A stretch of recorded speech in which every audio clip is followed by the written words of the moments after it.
होता है, उनको रोल मॉडल बनाना होता है, उसको फॉलो करना होता है। तो नेटवर्क मार्केटिंग में हम सब आए हैं, आप सब आए हैं, ज़रूरी बात है लाइफ़ चेंज करने के लिए, अपने सपनों को पूरा करने के लिए। तो यहाँ भी जो सक्सेस लोग हैं, उनकी बार-बार स्टोरी, जैसे सैटरडे को हम प्रोग्राम करते हैं, मेरे गुरुजी प्रीतम राज सिंह रावत जी, उनको सुनते हैं। क्यों सुनते हैं? उसके पीछे कारण ये होता है कि हमें लाइफ़ में कामयाब होना है, और जो लोग कामयाब हैं, उन्होंने कौन-कौन सा स्ट्रगल, कैसे स्ट्रगल किया और कामयाब हुए हैं। तो आज हमारी बारी है मीट द डायमंड। मेरी टीम में बहुत सारे डायमंड हैं, बट मैं आज तो समय की कमी होती है, तो 2 डायमंड ऐसे हैं जिनसे मैं आपसे मिलवाना चाहूँगा। काफ़ी टाइम से आप उनको सुन भी रहे हैं। तो सबसे पहले मैं मिलवाना चाहूँगा, हमारे बीच हैं मिस्टर मनोज वर्मा जी, जो अभी आपके साथ सामने थे। डायमंड डायरेक्टर हैं, गाड़ी यहाँ से अचीव कर चुके हैं। उनकी जो जर्नी है, उन्होंने कैसे डायमंड लिया, डायमंड किया, नेटवर्क मार्केटिंग में क्यों आए, तो आज मैं उनसे मिलवाऊँगा आपको। तो over to Manoj ji, please जी, अगर थैंक यू तो सो मच हाँ, sir, thank you so much. मेरी आवाज़ क्लियर आ रही है सर? आपकी आवाज़ आ रही है, बिल्कुल आ रही है। तो okay sir, thank you so Manoj much. जी, हाँ, ये है मनोज वर्मा जी, जिनसे मैं अभी बातचीत करूँगा अगले 15 से 20 मिनट, और आज का जो प्रोग्राम है, साथियों, वो लगभग हमारी कोशिश होगी 50 मिनट तक चलाएँ। ध्यान से कहीं भी बैठ के डायरी पेन लेके भी बैठ सकते हैं, क्योंकि बहुत सारे पॉइंट सुनने को मिलेंगे आपको, इन लोगों से सीखने को। तो ये मैं मनोज से जानना चाहूँगा, थोड़ा-सा डिस्टर्बेंस रही, टाइम थोड़ा-सा ज़्यादा हो गया। तो मनोज जी, मैं जानना चाहूँगा कि आप नेटवर्क मार्केटिंग से पहले क्या करते थे?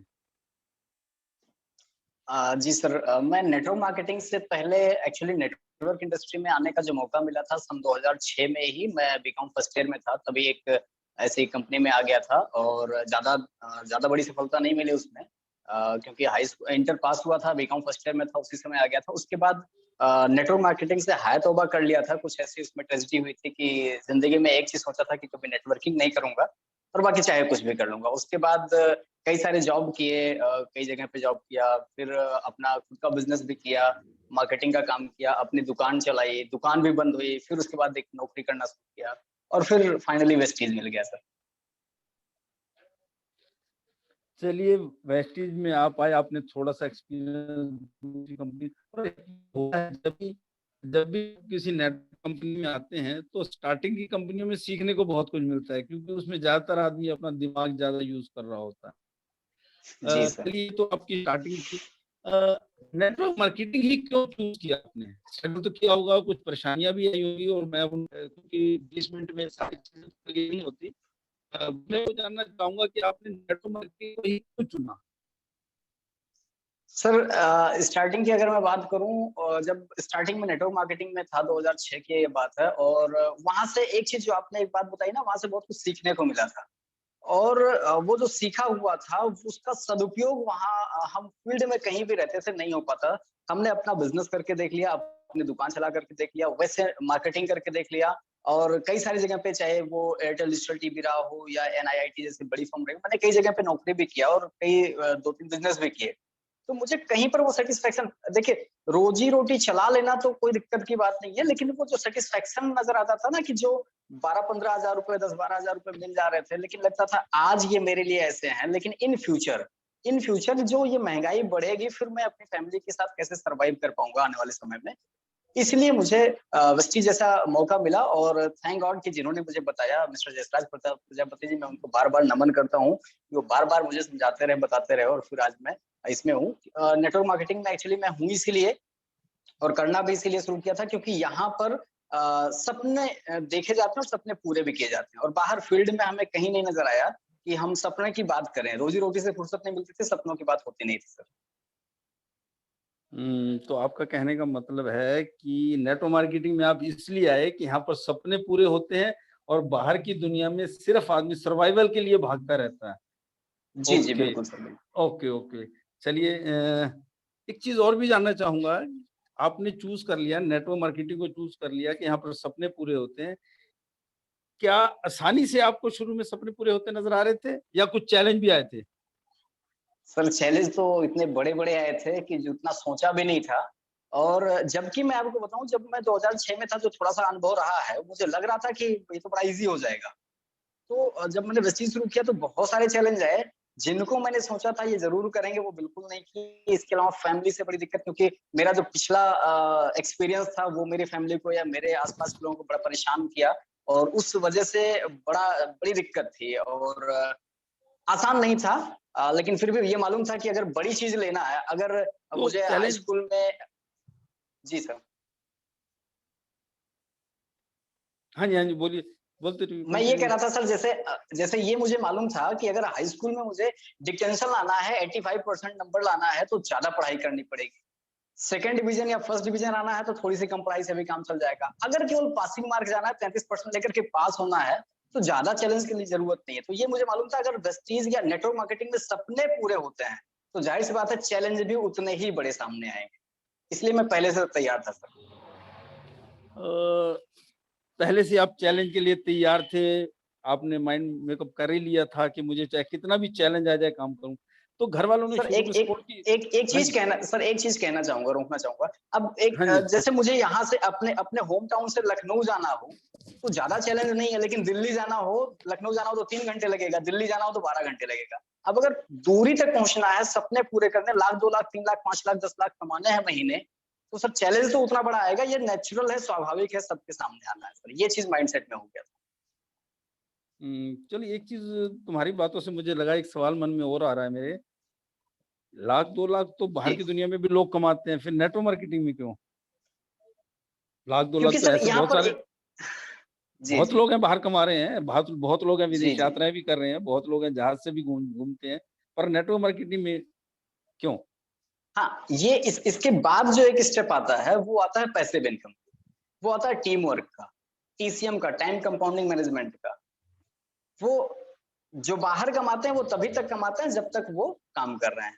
नेटवर्क मार्केटिंग में एक बार बिज़नेस बिल्ड कर लिया, 2 से 3 साल, 5 साल जो भी लगा टाइम, वो टाइम अगर हमने दे दिया, तो जब टीम वर्क होना शुरू हो जाता है, या उसके बाद जो पैसिव इनकम आती है, फिर हम काम कर रहे हैं या कम कर रहे हैं, डज़न्ट मैटर, लेकिन अपनी इनकम पे कोई फ़र्क नहीं पड़ता, बल्कि बढ़ के ही आता है। तो उस स्टेप के बाद जो अगला स्टेप आता है, अगली क्लैरिटी होती है कि नहीं यार, नेटवर्क मार्केटिंग में पैसिव इनकम बहुत ज़रूरी है, फैमिली सिक्योरिटी बहुत ज़रूरी है। लाख, 2 लाख, 5 लाख कमाने वाले फील्ड में वेस्टीज के अलावा, नेटवर्क मार्केटिंग के अलावा भी बहुत सारे लोग हैं, बहुत सारे कॉन्ट्रैक्टर हैं, बहुत सारे बड़े-बड़े मतलब बहुत कुछ है, जो आपने कहा कि बहुत सारे लोग विदेश यात्रा घूम लेते हैं, कार ले लेते हैं, बड़ी बात नहीं बाहर भी। लेकिन वो तभी तक, जब तक वो लाइव हैं, जब तक वो ज़िंदा, जब तक उनके शरीर में काम करने की ज़िद्दो-ज़हद जुनून है, तभी तक, जब तक वो काम कर सकते हैं। उसके बाद फिर क्या? फिर उन्हें वही ज़ीरो से शुरू करना पड़ेगा, उनकी आने वाली फैमिली। तो ये चीज़ नेटवर्क मार्केटिंग में मुझे उसके एक स्टेप आगे की बात समझ में आई, नहीं यहाँ पर पैसिव इनकम भी बहुत ज़रूरी है। पैसिव इनकम के लिए भी आगे पैशनेट हुआ। ओके, इसका मतलब आप ये कहना चाह रहे हैं कि शुरू में मेहनत कर लें, तो लास्ट में या बाद में आपको ज़्यादा मेहनत नहीं करनी पड़ती, आपको इनकम आती है। अगर मैं इसको जी, दूसरी जी। भाषा में कहूँ, तो शुरू में यहाँ पर रिज़ल्ट कम है, इनकम कम है, मेहनत ज़्यादा है। जी, लेकिन जी। उस मेहनत से घबरा के कुछ लोग छोड़ देते हैं, लेकिन अगर आपने उस चैलेंज को एक्सेप्ट कर लिया, शुरू की मेहनत को, रिज़ल्ट को नहीं देखा, पैसे कम आ रहे हैं, कोई दिक्कत नहीं है, लेकिन आप मेहनत करते जाते हैं, नेटवर्क बढ़ाते हैं, तो बाद में आपको बहुत फ़ायदा मिलता है। तो आप यही कहना चाह रहे हैं? यस सर, बिल्कुल डेफ़िनेटली ओके, यही। ओके, बहुत अच्छा, बहुत अच्छी बात है। और ये होता भी है कि बाहर की ज़िंदगी में आदमी 30 साल, 40 साल जब तक ज़िंदा है, वो पैसे के पीछे भागता है, और नेटवर्क मार्केटिंग में आपने एक बार नेटवर्क बिल्ड कर दिया, तो पैसा आपके पीछे भागता है। बिल्कुल सर, चलिए, बिल्कुल। जैसे हम ये इसमें भी देख रहे हैं, लॉकडाउन में भी देख रहे हैं, लोग नौकरी से परेशान, बिज़नेस से परेशान, बट नेटवर्क मार्केटिंग को ज़्यादा फ़र्क नहीं पड़ा, उल्टा इसमें भी लोगों ने बहुत सारे अच्छे मुकाम हासिल किए हैं, जैसे कि आपने भी किया था। लास्ट वाला नेटवर्क जी, सर। जो हमारा कोविड आया था, तो उसमें आपको क्या चैलेंज महसूस, जैसे सभी जानते हैं, मैं भी जानता हूँ, फिर भी नए साथियों को जानना चाहेंगे। लास्ट जो कोविड-19 आया था, तो उस टाइम आपने अपने चेक को लगभग-लगभग डबल कर लिया था। तो वो चीज़ जी सर, जानना जी सर। चाहेंगे, वो भी जानना चाहेंगे, तो उसमें आपने क्या दिनचर्या बनाई थी? जी, जी, बिल्कुल सर। एक्चुअली जब पहली बार, अब तो सेकंड सेकंड ईयर है, सेकंड वेव है, तो सभी को मालूम है कि इससे पहले आ चुका था, और उस टाइम पे कुछ मालूम नहीं था क्या किया जाए, कैसे किया जाए। तो जब हमें ये चीज़ नहीं मालूम रहती कि चैलेंज क्या आने वाला है, या तो हम बहुत ज़्यादा तैयारी कर लेते हैं, या तो बिल्कुल नहीं करते हैं।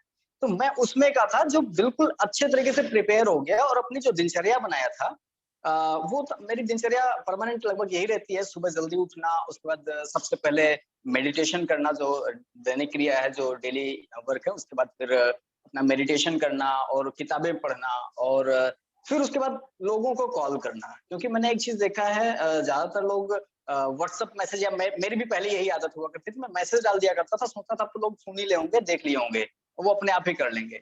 लेकिन मैं लोगों से कॉलिंग करना, मैं एक चीज़ ऑब्ज़र्व किया पिछले साल में इस चीज़ को, कि जैसे हमें ज़िंदा रहने के लिए ऑक्सीजन की ज़रूरत होती है, वैसे ही हमें इस बिज़नेस में ज़िंदा रहने के लिए, हमारे इस बिज़नेस को ज़िंदा रखने के लिए ऑक्सीजन का काम करता है कॉलिंग करना। हम ज़्यादा से ज़्यादा लोगों से कनेक्ट हुए वर्चुअली, कॉल करके। उस समय ज़ूम नया-नया था, हमारे बहुत सारे डिस्ट्रीब्यूटर साथी नहीं जानते थे ज़ूम कैसे ऑपरेट किया जाए, तो मैं लोगों को ज़ूम चलाना सिखाता था फ़ोन पे। इस साल, इस सत्र में भी बहुत सारे लोगों को जिनको ऑडियो कनेक्शन नहीं होता है, ज़ूम स्टार्ट कराता हूँ, देन उनको अलग से कॉल करता हूँ कि ठीक है, आप अब ये इसमें ये बटन दबाओ, फिर ये करो, ये करो। ये लोगों से कनेक्टिविटी मैंने ज़्यादा बना के रखी। तो ज़ूम को आपने लोगों को सिखाना चालू किया। जब जी ज़ूम सर। आई या लॉकडाउन हुआ और हम काम करने लग गए, एकदम नया सा चैलेंज आ गया सबके सामने। क्या आपको ज़ूम पहले से ही चलानी आती थी? जी नहीं सर, जी पहली बार तो लॉकडाउन शब्द सुना था। जब मुझे अच्छे से याद है, जब फर्स्ट टाइम लॉकडाउन था, लगने वाला था, तो मैं महाराष्ट्र में अपने नेटवर्क के साथ था, तो मेरे एक डिस्ट्रीब्यूटर ने यहाँ से कॉल किया कि मनोज जी आप कहाँ हो और लॉकडाउन लगने वाला। मैंने कहा ये नई चीज़ क्या है? लगे तो देखें कैसे क्या होता है ये भी। तो ज़ूम के बारे में कुछ नहीं आइडिया था, क्या होता है, कैसे होता है। 22 के बाद जब लॉकडाउन हो गया, लोगों से मिलना-जुलना बंद हो गया एकदम से, फिर धीरे-धीरे ज़ूम पता चला। उस समय बड़ी टेंशन थी कि ये वाला एप्लीकेशन है, वो वाला है, ये विदेशी है, ऐसा है, वैसा है, तमाम दिक्कतें थी। लेकिन उसके बावजूद भी सीखना शुरू किया। जो चीज़ हमें नहीं आती उसको हम सीख सकते हैं। यानी कि आपने पहले खुद सीखा, फिर लोगों को अपनी जी, टीम को सिखाया, ज़्यादा से ज़्यादा लोगों को आपने सिस्टम से जोड़ दिया, ज़ूम से जोड़ जी दिया सर। और कॉलिंग पे फ़ोकस ज़्यादा किया क्योंकि घर में बैठे रहते थे, फिज़िकल मीटिंग थी नहीं। तो कॉलिंग ज़्यादा करके लोगों को ज़ूम ट्रेनिंग मीटिंग सिखा के आपने अपना जो चेक था वो लगभग डबल कर लिया और 90,000 हाईएस्ट पे आउट आपका आया था। I am right? जी सर, जी सर। जी, ओके, जी, ओके, बिल्कुल ओके। सर। चलिए ये तो चैलेंज था एक आपकी एक एक कामयाबी। एक एक छोटा-सा इंसिडेंट शेयर करना चाहूँगा सर। हाँ जी, हाँ जी। बहुत लाइफ से जुड़ा हुआ है। मैं हर बार अपना जो रिचार्ज कराता था फ़ोन का, मैं एक्चुअली जियो यूज़र हूँ, तो जियो चलाता था। उसमें क्या होता था, ट्रूली अनलिमिटेड, ये इसलिए मैं एक्सपीरियंस शेयर कर रहा हूँ कि कॉलिंग कैसे मुझे पता चली कि कॉलिंग मैंने ज़्यादा कर दी। तो उसमें कुछ मिनट मिला करते थे, और वो मिनट आप ताज्जुब मानेंगे कि डेढ़ महीने में ही खत्म हो गए। फिर मुझे अलग से रिचार्ज करना पड़ा, फिर मुझे वो भी चेंज किया। तो मैं ये एग्ज़ाम्पल इसलिए बता रहा हूँ कि जब आप कॉलिंग करेंगे, तो पता चलेगा कि हाँ, रिज़ल्ट कैसे मिलता है। और मुझे प्रॉब्लम आई, फिर उसके बाद मैंने उसका सॉल्यूशन लिया और कॉलिंग पे अपना फ़ोकस किया, कॉलिंग और ज़्यादा बढ़ा दिया। जी सर। ओके, यानी कि आपने अभी थोड़ी देर पहले बताया कि पहले आप सिर्फ़ मैसेज भेजते थे और सोचते थे मेरा काम हो जी। गया। जी लेकिन सर, जी बाद में सर। आपने महसूस किया कि नहीं, मुझे कॉलिंग करनी है, वन टू वन बात करनी है लोगों से, उनको बताना है, तब जाके आपके मूवमेंट बना और आपका बिज़नेस बढ़ा लॉकडाउन के अंदर भी। चलिए बहुत अच्छा बिल्कुल सर, मैसेज आप बिल्कुल। टीम को दे रहे हैं और ये लोग भी इसको फ़ॉलो करेंगे। एक चीज़ और जानना चाहता हूँ, कई बार जी होता सर। है नेटवर्क मार्केटिंग जब आदमी करता है तो चैलेंज बहुत सारे आते हैं और सबकी अलग-अलग स्टोरी है, जो हर सैटरडे को हम सुनते हैं, आपकी अलग स्टोरी है। इतना जी, जी। टाइम नहीं कि आज वो स्टोरी सुने और वो हमने पेंडिंग रखी हुई है, क्योंकि एक मुकाम पे जाके जब आपका सेमिनार होगा, हम वो भी पब्लिक को सुनवाएँगे या आप करेंगे। लेकिन मैं एक चीज़ जानना चाहता हूँ कि कई बार होता है कि स्टार्टिंग में जब बहुत चैलेंज आते हैं, आदमी को रिज़ल्ट उतना नहीं मिलता जितनी वो मेहनत करता है, तो क्या मन में एक बार आया था यार किस काम में आ गए, बेकार काम है या इसको छोड़ देते हैं, कुछ और कर लेते हैं, कभी आया हो? सर डेफ़िनेटली आना ही है, उसमें कोई बड़ी बात नहीं, आता ही है। मुझे अच्छे से याद है, जब मैं डायरेक्टर बना था तो मेरा पे आउट लगभग 12,700 कुछ रुपए गया था।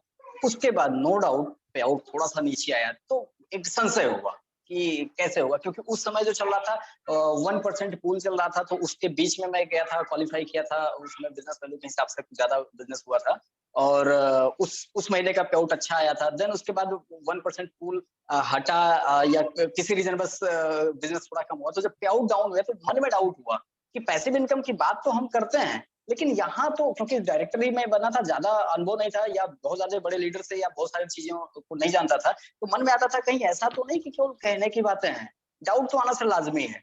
लेकिन जब डाउट आया तो फिर मैंने क्या किया, आप जैसे लोगों के संपर्क में आया। जब भी डाउट आया, आपसे, लाल बहादुर सर से, सतीश सर से, प्रीतम सर से, जयसराज सर से, इन लोगों के संपर्क में आ गया। जब भी मन में डाउट आया, आप लोगों के संपर्क में आ गया, वो डाउट ऑटोमेटिक क्लियर होने लगे। सर डाउट आना लाजमी है, हम ह्यूमन नेचर हैं, डाउट तो आना बहुत आएगा ही। Great, great, great. बहुत ही अच्छी बात बताई। ज्यादातर आदमी क्या होता है, मैंने देखा है कि जब स्कूल में रिजल्ट आता है, जो फेल लोग होता है, जिसका रिजल्ट फेल है, वो फेल वालों के पास खड़ा हो जाता है जी, जी। और फिर वो कमियां निकालते हैं कि हमारी टीचर ठीक नहीं थी, हमें पढ़ाया ढंग से नहीं गया था। कभी भी फेल वाला व्यक्ति कामयाब आदमी के पास नहीं जाके खड़ा होता। आप देखते हैं उनका एक ग्रुप अलग बन जाता है, जो सक्सेस होते हैं, जी, जी, जी। अच्छे नंबर लाते हैं, उनका ग्रुप एक अलग बन जाता है। जी, लेकिन जी, यहाँ बिल्कुल सर। आपने अपने आप को चेंज किया। अगर आपको रिजल्ट नहीं आ रहा तो आपने कामयाब आदमियों के टच में रहे, कामयाब आदमी को संपर्क बनाया। जैसे आपने लाल बहादुर जी का नाम लिया, सतीश जी का लिया, मेरा लिया, रावत जी का लिया। तो जब आप थोड़ा सा डिमोटिवेट हुए तो आप कामयाब लोगों के टच में रहे, तो ये आपने किया। तो बहुत अच्छा है, जी सर। क्योंकि ज्यादातर लोग क्या होते हैं, जब वो कामयाब कामयाब नहीं होते, सक्सेस नहीं होते, तो वो ऐसे लोगों के से संपर्क बनाते हैं जो पहले से ही फेल है, और फिर वो अपने मन जी, को जी। संतुष्ट कर लेते हैं, देख खाली मैं ही थोड़ी हूँ, ये भी तो फेल है, ये भी तो जी, कामयाब जी, नहीं हुआ। बिल्कुल। हाँ, फिर वो अपने आप को संतुष्ट कर लेता है। तो बहुत अच्छा लगा आपका ये बात सुन के। अब लास्ट आपसे एक ही चीज, नए जी। लोग जो आते हैं उनको आप क्या मैसेज देना चाहोगे? वैसे आपकी बातों से, आपके जितने भी आपने जवाब दिए, उसमें बहुत सारे मैसेज मिले और बहुत सारे मैसेज लोगों ने ले भी लिए होंगे, नोट करने वालों ने किया होगा। फिर भी शॉर्ट जी। में आप क्या मैसेज देना चाहेंगे नए लोगों को? जी, शॉर्ट में सर जैसे नए लोगों का एक क्राइटेरिया, जैसे जस्ट अभी हमने जस्ट जॉइन किया है और जॉइन करते समय हम कभी भी, एक ह्यूमन नेचर है, वो बड़े-बड़े सपने या बड़ी-बड़ी बातें नहीं समझ में आती हैं। स्टार्टिंग में एक चीज़ समझ में आता है जिसने मुझे बहुत ज़्यादा प्रेरित किया कि दुकान बदलने से लाइफ बदल सकती है। जो काम करके हमने आज तक कभी कुछ नहीं लिया, हमारे बहुत सारे जानकार लोगों ने कुछ नहीं लिया, वो मैंने यहाँ से कुछ पैसे कमाने शुरू किया, कुछ अपने बचत होनी शुरू हो गई। बहुत एकदम स्टार्टिंग लेवल पे जब हम 5% पे जॉइन करते हैं, उस समय ये मैसेज समझ में आता है। फिर उसके बाद जब हम फास्ट ट्रेड करते हैं, तो लगता है कि यार फास्ट ट्रेड कर लिया। अब तो बात आती है, जब जब नया-नया बंदा कोई जॉइन करता है तो डायरेक्टर नहीं समझ में आता। वो केवल एक चीज़ समझ में आता है कि फास्ट ट्रेड कैसे हो जाएगा। जब फास्ट ट्रेड होने के बाद फिर लगता है ना डायरेक्टर कैसे बना जाए। फिर ये चीज़ें मैं कहूँगा कि कभी भी जब आपको लगे कि अब 10% पे जाने में इतने पीवी कम है, फिर डाउट आता है कि इस महीने हो पाएगा कि नहीं हो पाएगा। फिर मैं यही कहूँगा, एक ही मैसेज आपको दूँगा कि आप जो सिस्टम है, कि वो सिस्टम को फ़ॉलो करिए। सिस्टम में फल मिलता है, रिज़ल्ट मिलता है, सिस्टम ऑटोमैटिक काम करता है। सिस्टम से बाहर आप जाएँगे, तो बिल्कुल काम नहीं करेगा। जैसा सर मैं आपका आपका बताया हुआ एक एग्ज़ाम्पल बताऊँ, जो मुझे हमेशा प्रेरित करता है, जो बंदूक की गोली होती है, बंदूक से किसी को मारा जाए तो वो आदमी डेड हो जाता है। लेकिन अब बंदूक से वो गोली को निकाल दीजिए, है ना? अब अगर मैं ये कहूँ ना कि ताकत किसमें है, बंदूक में या वो गोली में या उँगली में, तो ज़ाहिर-सी बात है ताकत तीनों में अलग-अलग किसी में नहीं, लेकिन तीनों को एक साथ किया गया तो एक बढ़िया ताकत बन जाती है, जिसकी वजह से वो आदमी डेड हो जाता है गोली लगने से। तो हर चीज़ का एक सिस्टम है, अगर हमारे अंदर कुछ कमी है, इसी वजह से सफलता नहीं मिल रही है, सिस्टम प्रूवन है, ऐसा नहीं कि हमको प्रूव करना है। और हम तो एक लाइन अभी रिसेंटली मैं किसी बुक में पढ़ रहा था, तो उसमें सीखा कि अब हमें प्रूव करने की जरूरत नहीं, इम्प्रूव करने की जरूरत है। अपने आप को प्रूव करने की जरूरत नहीं, इम्प्रूव करने की जरूरत है। सीखते रहें, सिस्टम को फॉलो करते रहें, अपलाइन के टच में रहें, एक्टिव और ग्रोइंग अपलाइन के टच में रहें। जिनको आप अपना एक रोल मॉडल मानते हैं, अभी इनिशियल लेवल पे आप जिनके काबिल, जिनके जैसा बनना चाहते हैं। मैंने स्टार्टिंग से ये सोचा था कि मेरा 1 से 1.5 लाख का, जैसे आप मेरे हमेशा रोल मॉडल रहे हैं और आगे भी रहेंगे। आपका 1.5 लाख का पे आउट मुझे बहुत मोटिवेट करता था कि मुझे भी 1 लाख से 1.5 लाख के आसपास जल्दी पहुंचना है और मैं बराबर आपके टच में रहा। इसी वजह से, और आपके जितने भी चीजें आपने बताई हमें, हमने उसको डिट्टो फॉलो किया। कोई इफ बट नहीं, कोई लेकिन किंतु बट नहीं, जैसा आपने बताया मैं वैसा ही फॉलो करते रहा। थैंक यू मनोज जी, बहुत अच्छा लगा और मुझे उम्मीद है कि बहुत सारे साथियों को बहुत कुछ सीखने को मिला होगा। वो अपने आप को चेंज करेंगे, अपने नए तरीके से काम करेंगे, कामयाब लोगों के टच में रहेंगे और वो भी कामयाब होंगे। और आई होप, मैं ये आशा करता हूँ कि जितने भी लोग आज इस मीटिंग में हैं, जो सुन रहे हैं, इस टीम में इस टाइम इस मीटिंग को लगभग 60 के लगभग लोग हैं। मैं आशा ये करता हूँ कि आने वाले टाइम में इन्हीं में से कुछ लोग सक्सेस होंगे, 50, 60, 90, 1 लाख रुपए कमाएँगे, और या मैं या आप कभी ना कभी आप उनका भी इंटरव्यू ले रहे होंगे। तो जितने बिल्कुल भी सर, लोग हैं बिल्कुल। उसमें भी बहुत सारे लोग ऐसे होंगे, इन्हीं लोगों में से निकलेंगे। आप और हम कोई अलग आदमी नहीं है, वही 2 हाथ 2 पैर। और सबसे बड़ी बात कि यहाँ पर ज़्यादा पढ़ाई नहीं चाहिए, ज़्यादा पैसे वाला हो ऐसा कुछ भी नहीं है, बस जुनून और ज़िद चाहिए तो आदमी कामयाब हो सकता है। तो मनोज जी बिल्कुल। बहुत-बहुत बढ़िया, शुक्रिया, मेहरबानी। मीटिंग में थैंक बने यू सो रहिए मच अभी, sir.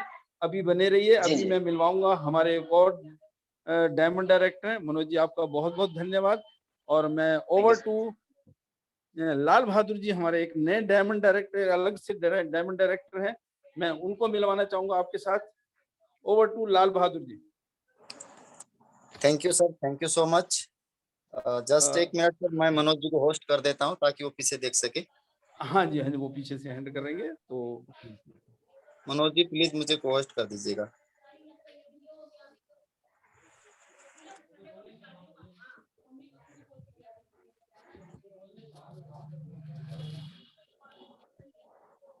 Ji thank you sir, thank you so much. Okay जी, ओके, ओके जी, ओके। 1 सेकंड मैं टाइम चाहूँगा।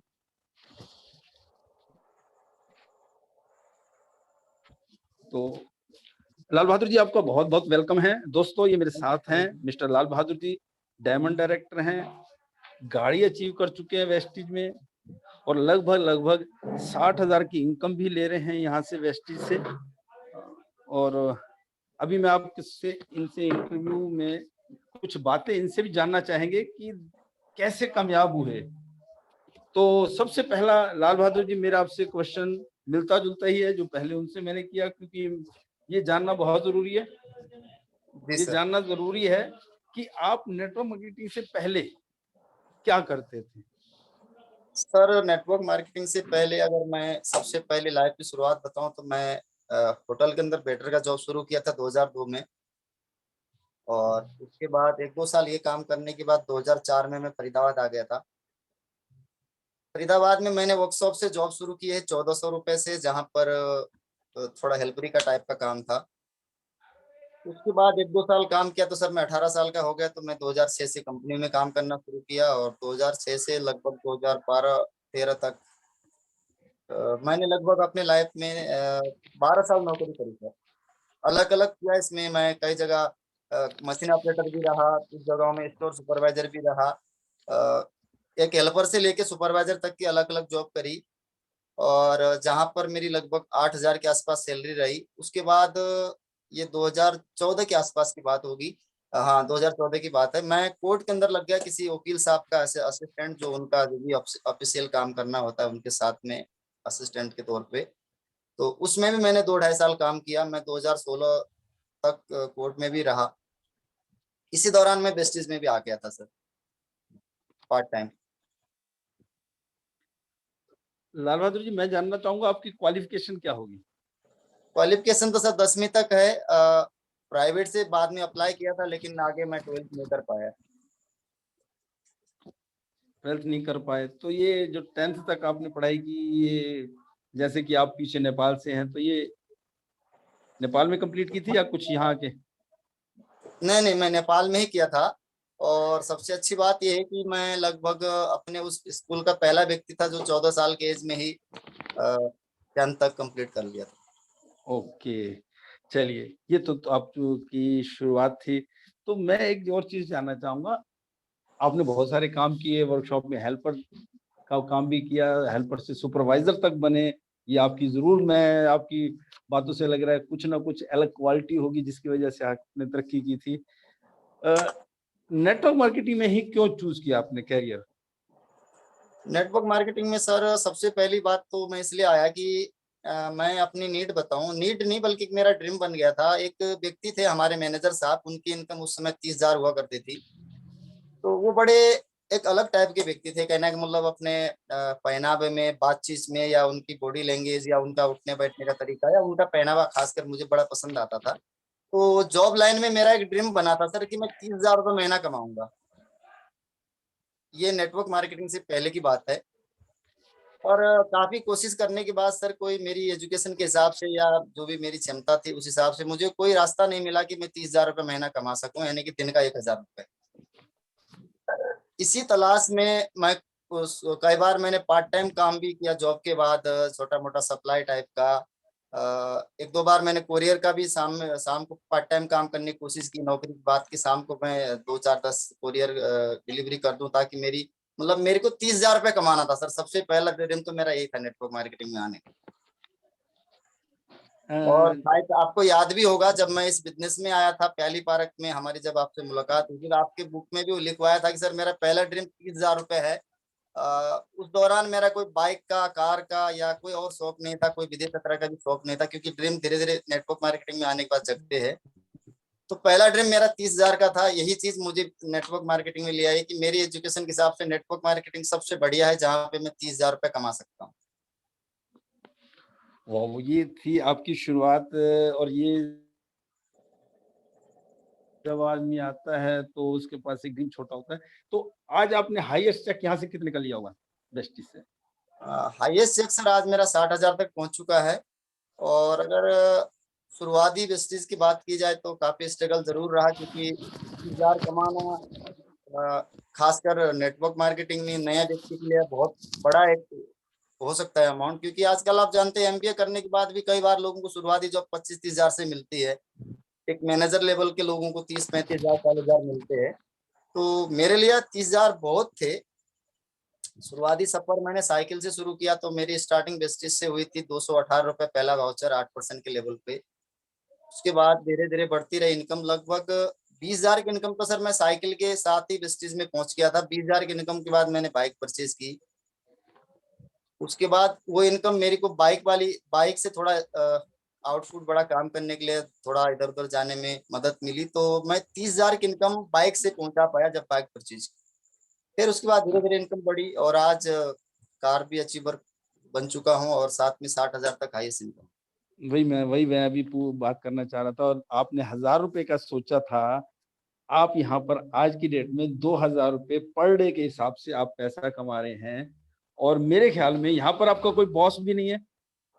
जी नहीं सर, ये हाँ एक चीज ये बहुत अच्छा आपने मुझे याद दिला दिया कि बॉस से मैं पिछले लगभग 12 14 साल की नौकरी में बड़ा दुखी रहा हूँ। 4 जगह तो मेरी थोड़ा बहुत लड़ाई टाइप की भी हो गई, क्योंकि कई बार क्या होता है कि कुछ लोगों की टोकने की आदत होती है, चाहे उनको काम करके दे दो। मैं ये चाहता था कि मैं अपना काम में कभी कमी नहीं रखी।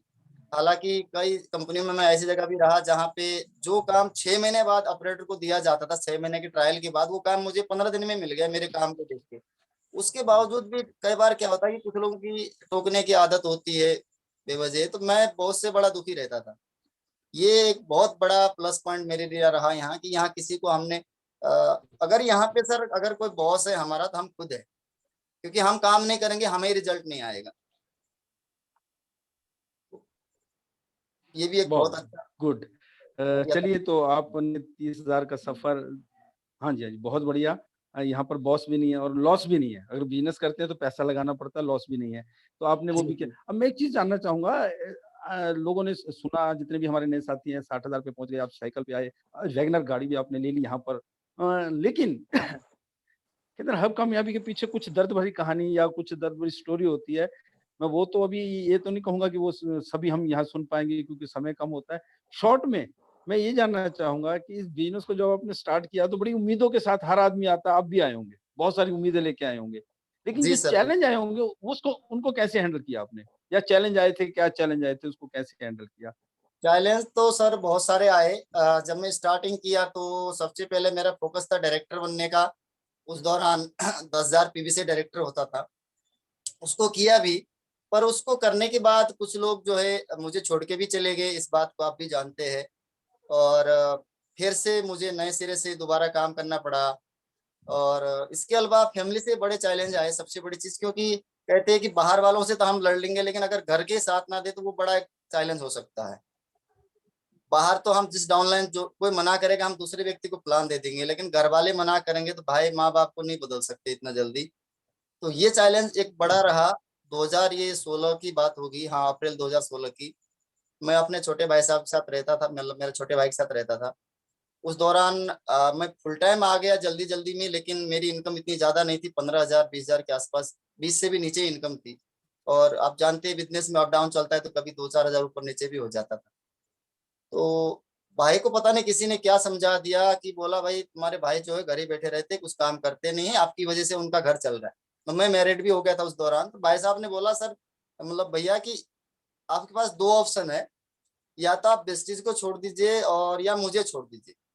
अब देखिए छोटा भाई ऐसा कहे जिसको मैंने यहाँ पे पाला पढ़ाया सब कुछ किया बड़ा किया, तो मेरे लिए एक बहुत बड़ा चैलेंज था। शायद आपको याद है कि नहीं, ये बात मैंने आपको शेयर भी की थी। तो उस दौरान मेरे मन में विचार आया कि सर मैं उनको क्या जवाब दूं। मैंने दोनों चीज को सामने रख के बात की कि मैं इनका परमानेंटली मैं किसी चीज को नहीं छोड़ सकता, ना आपको ना वेस्टीज को। लेकिन हाँ, अगर आप कहोगे कि मेरे साथ रहने से आपको कुछ दिक्कत है तो कुछ समय के लिए आप मेरे साथ वाला रूम लेके अलग रह सकते हैं, और जो भी पीछे से सपोर्ट की जरूरत होगी मैं आपके साथ हूं। ये तो छोटे भाई की कहानी थी। इसके अलावा बड़े भाई साहब का भी सपोर्ट काफी कम रहा। वो भी बोलते थे यार ये क्या काम कर लिया आपने, जो है कि इसमें सक्सेस नहीं है। और हालांकि मेरे फादर की तरफ से कोई मेरी को रोक टोक नहीं थी, वो जानते थे कि मैं कभी गलत काम नहीं कर सकता। माता जी मेरी शुरू से है नहीं, लेकिन भाइयों का बिल्कुल सपोर्ट नहीं रहा। और साथ में जो रिलेटिव होते हैं सर, जैसे कि जीजा वगैरह हो गए और भी रिलेटिव, कई लोगों ने मेरा नंबर भी ब्लैक लिस्ट में डाल दिया था। और जब मैं बाइक लिया उसके बाद उन्होंने बधाई देने के लिए नंबर खोला था। सर इस तरह के चैलेंज बहुत रहे। बहुत बस वही जानना चाह रहा था कि आपके सामने चैलेंज आए, आपने चैलेंज को हैंडल किया, अपने तरीके से हैंडल किया। और मुझे ये बात बहुत अच्छी लगी। ये तो पता चला था कि भाई से आपका कुछ डिस्प्यूट चल रहा है, लेकिन इतनी डीपली मुझे नहीं पता था कि उन्होंने अलग रहने का या अलग करने का आपको कह दिया। ये आज जानकारी मिली है। और उसने बड़े आप मुझे बहुत अच्छा लगा कि आपने बड़े प्यार से उससे हैंडल किया। बहुत अच्छी बात है। चैलेंज सबको आते हैं, अलग-अलग तरह के आते हैं। अच्छा चलिए, मैं एक चीज़ और देखना चाहूँगा। जैसे ये बातें आपने जीजा की बोली या आपने ब्रदर ब्रदर की बोली, तो इसमें आपको कभी ऐसा लगा कि मैं इस काम को छोड़ दूँ? नहीं सर, वैसे तो ऐसा तो नहीं लगा, क्योंकि जी, बिजनेस में अप एंड डाउन होता है ये तो मुझे क्लियर था। मेरे दादाजी के टाइम पे या फादर के टाइम पे हमारी दुकान रह चुकी है, उसमें भी हम ट्रेडिशनल थोड़ा बहुत कपड़े का व्यापार कर चुके हैं। दूसरी चीज सर, मेरे को जब मैं आपको बताऊं, मेरे को 30,000 रुपए से के अलावा कुछ दिखाई नहीं देता था। यहाँ तक कि बाइक भी बाद में आप लोगों ने प्रेशर दिया, मुझे लगा हाँ साइकिल से कितना भागूंगा, मैंने इसलिए लिया, वो फिर ड्रीम बन गया। लेकिन मेरे को लगता था कि अगर कोई रास्ता है 30,000 कमाने का तो वेस्टीज है। तो उसके सामने कोई भी चैलेंज मेरे लिए बड़ा नहीं था। मैं लगभग यहाँ से पलवल तक, फरीदाबाद से और बदरपुर बॉर्डर तक भी मैं जो है साइकिल से जा चुका है। यानी मैं 30 किलो 40 किलोमीटर एरिया भी साइकिलों से यात्रा करके प्लान दिखा चुका हूँ। जैसा कि अभी आपने कहा कि हम लोगों के ने प्रेशर डाला बाइक लेने के लिए, मुझे लाल बहादुर जी आपसे बात करते हुए एक बात याद आ गई। वो वजह क्या होती थी, मैं आपको एक डीएलसीपी पे देखता था 8 किलोमीटर आगे, 10 किलोमीटर आगे, फिर आप दूसरी डीएलसीपी पे नज़र आते थे, पसीना-पसीना होते थे, आप सीधा आते थे, मुँह साफ करते थे, आपके कपड़े पसीने से भीगे होते थे। यकीन मानिए उस टाइम मेरे दिल में भी आता था, हे भगवान! जल्दी से इस व्यक्ति को तरक्की दे दे ताकि इसके नीचे टू व्हीलर तो आ जाए।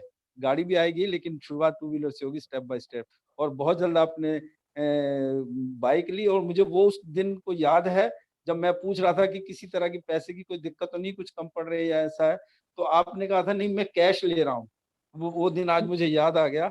आपने वो जी सर। बाइक भी कैश में ली थी, जी जबकि सर। जी आपको सर। हाँ, जबकि आपको घर चलाना भी मुश्किल पड़ रहा था, तो ये वेस्टी की ताकत थी। चलिए मैं एक चीज़ और जानना चाहूँगा, अभी भी लॉकडाउन और पिछला लॉकडाउन, जी। आपकी बिज़नेस आपका बढ़ा, जी। लॉकडाउन पिछले वाले में भी बिज़नेस बहुत बढ़ा। मैं ये जानना चाहूँगा आपकी दिनचर्या क्या रहती? मतलब क्या ऐसा कुछ किया था जिससे आप लोगों के बिज़नेस डाउन हो रहे हैं, लोगों का काम छूट रहा है, नेटवर्क मार्केटिंग में भी कइयों के बिज़नेस डाउन हुए, लेकिन आपने ऐसी क्या दिनचर्या बनाई? शॉर्ट में मैं जानना चाहूँगा क्योंकि समय की जी। कमी है, जी सर। तो जी वो सर, दिनचर्या क्या थी? जैसे कि पहले हम नॉर्मली टाइम पे जैसे उठते थे, वैसे एक तो हमारी रेगुलर एक्टिविटी सुबह उठने के टाइम से ही है। क्योंकि कई बार सुबह कहीं जाना नहीं है तो लॉकडाउन में कई बार लोग 10 बजे तक सोएंगे, तो फिर वो पूरी दिन ही खराब हो जाएगा। तो एक तो टाइम से उठना शुरू किया। यानी लॉकडाउन है नहीं है उससे हमें कोई फर्क नहीं था, क्योंकि एक दो ये चीज है सर जो हम घर से बाहर जाके करते हैं। हमारे जो 7 बेसिक स्टेप है उसमें से 4-5 काम तो हम घर से कर सकते हैं, चाहे कॉलिंग का है, लिस्ट बिल्डिंग का है, फॉलोअप का है, इनविटेशन का है। तो एक तो हमने बेसिक को रेगुलर रखा। दूसरी चीज, जब भी पहले क्या होता था, कई बार किताब में बहुत शौकीन हूँ, किताब मैंने बहुत खरीदा है। आज भी 3 दर्जन से ज्यादा किताब, लगभग 50 किताब होंगे मेरे पास। अभी सर इस समय मैं ये किताब पढ़ रहा हूँ, सोचिए और अमीर बनिए। तो मैंने किताब बहुत पढ़े, लगभग 1 डेढ़ 2 घंटा मैंने किताबों को दिए लॉकडाउन के टाइम पे। इससे क्या होता है, किताबों से कई सारी चीजें सीखने को मिलती, फिर हम बात करेंगे तो टीम को सही बात जाएगी। इसके अलावा जल्दी से जल्दी सर, जितना जल्दी हो सके जूम, किसी को मैंने तब नाम ही नहीं सुना था सर जूम का। हाँ जूम, हाँ, कोई चीज देखनी है तो उसको जूम करते थे, वो सुना था, लेकिन ये जूम एप्लीकेशन भी है वो नहीं देखा था। तो जल्दी जल्दी हमने अपने आप को टेक्नोलॉजी वाइज या जूम या जो भी जैसे भी हो सकता है, हमने उसको जल्दी से एक्सेप्ट कर लिया और विश्वास भी किया। कुछ लोग बोलते थे जी जूम से ये होता है वो होता है, अब बड़े बड़े बैंक बड़े बड़े करोड़पति जूम चला रहे हैं, तो सर हमारे पास तो कुछ है ही नहीं, हमारा क्या ले जाएगा। हमने ये सोचा और अपने आप को जूम पे भरोसा किया और टेक्नोलॉजी पे भरोसा किया। तो उसका रिजल्ट ये हुआ कि हमारे को बहुत ज्यादा असर नहीं पड़ा। और एक और फायदा ये हुआ सर कि कई बार क्या होता था, महाराष्ट्र में मैं गया हूँ, आप जानते हैं, तो स्पेशल वहां जाके 10,000 15,000 खर्च करना पड़ता था।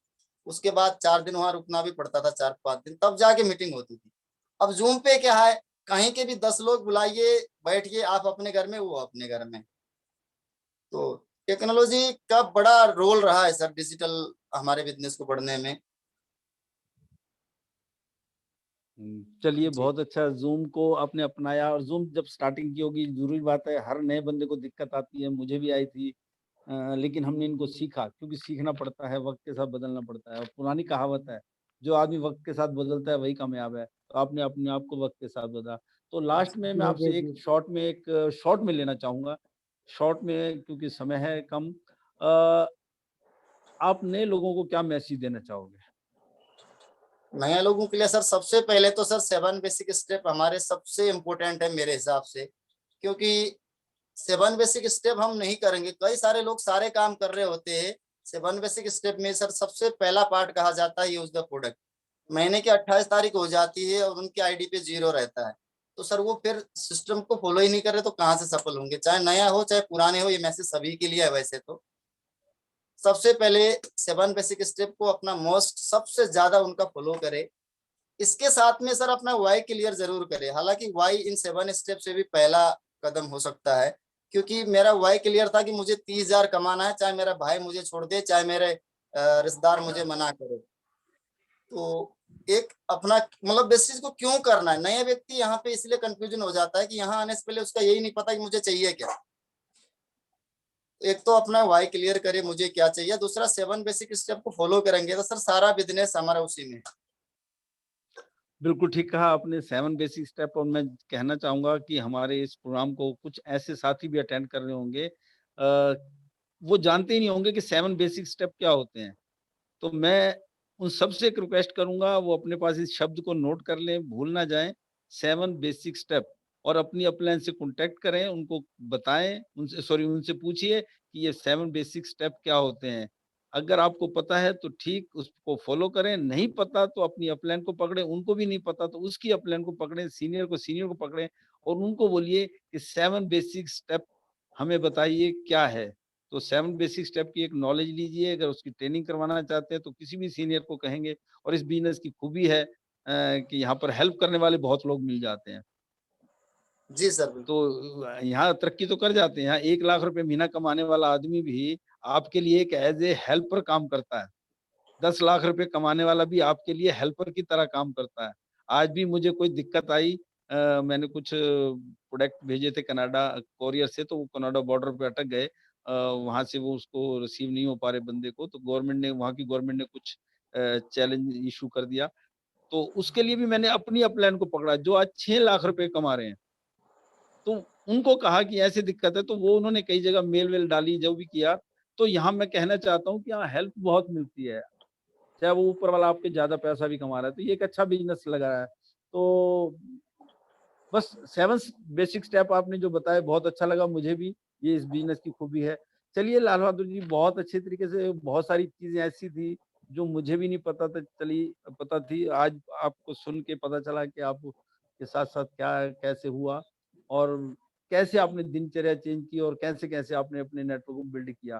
तो बहुत सारे साथी सुन रहे हैं दोस्तों, आज हम मिले 2 डायमंड डायरेक्टर से और मैं लाल बहादुर जी का भी धन्यवाद करना चाहूँगा कि आज उन्होंने एक सही मैसेज आपको दिए, जिसको आप उम्मीद है कि फॉलो करेंगे। और लाल बहादुर की टीम के बहुत सारे लोग हैं, मनोज जी भी उन्हीं की टीम में हैं, डायमंड डायरेक्टर हैं और भी डायमंड डायरेक्टर हैं। जैसे-जैसे समय मिलेगा हम उनसे मिलवाएँगे। समय लगा तो स्टार से भी मिलवाएँगे, उनकी तरक्की के बारे में बताएँगे। तो लाल बहादुर जी आपका बहुत-बहुत धन्यवाद। थैंक यू और sir, thank you so much. बस जाते-जाते एक ही चीज़ कहूँगा कि जब भी आपके पास चैलेंज आए बिज़नेस से रिलेटेड या आप अपने अपलाइन के संपर्क में रहे, क्योंकि कई बार गलती हो जाती है जाने-अनजाने में कि हम फेलियर आदमी को पकड़ते हैं। तो ये भी मेरा रोल रहा सफलता का, क्योंकि सर जब भी आप मेरे को कोई दिक्कत आती थी तो मैं आपके साथ उस चीज़ को रखता था, प्रॉपर टाइम लेके या फिर प्रीतम सर या अन्य सीनियर के साथ बैठ। बहुत अच्छी बात है, बहुत अच्छी बात है। चलिए मुझे उम्मीद है कि जितने भी साथी सुन रहे हैं वो इन चीज़ों को फ़ॉलो करेंगे और फिर कभी नेक्स्ट टाइम वो भी तरक्की करेंगे और उनका भी मैं इंटरव्यू इसी तरीके से हम कोई प्रोग्राम करेंगे और इससे भी बढ़िया और बड़ा प्रोग्राम करेंगे। तो शुक्रिया लाल बहादुर जी, बहुत-बहुत धन्यवाद आपका। Thank you wish you sir, well.